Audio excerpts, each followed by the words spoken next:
मित्र हो नमस्कार. ऑगस्ट 2026 हा महिना आज महाराष्ट्रात गावोगावी लोकशाहीर अण्णाभाऊ साठे यांची जयंती मोठ्या थाटामाटात साजरा करत आहे. ही फार आनंदाची गोष्ट आहे, कारण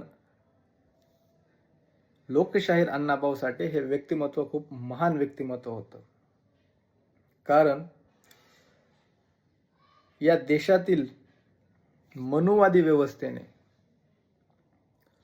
किंवा जगभरातील अनेक विविध व्यवस्थेने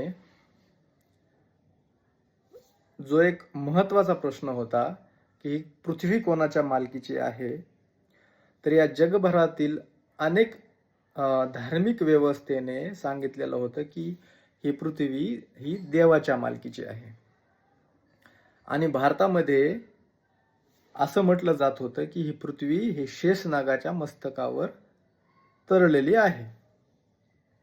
मग तो शेषनाग हल्ला की भूकंप येतो, तो रडला की पाऊस होतो, अशा प्रकारचं मिथित गोष्ट या भारतामध्ये नेहमीच सांगण्यात येते.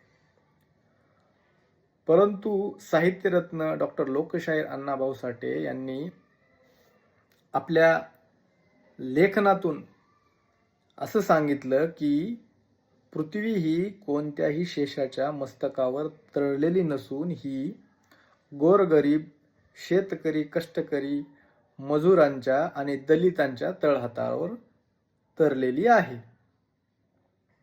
याचाच अर्थ काय मित्रांनो, तर लोकशाहीर अण्णाभाऊ साठे यांनी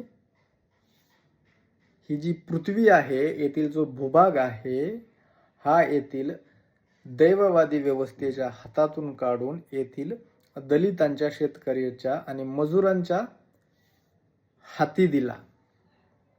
त्याचा 7/12 त्यांनी आपल्या लिखाणातून या दलितांच्या आणि गरिबाच्या नावावर लिहून ठेवला.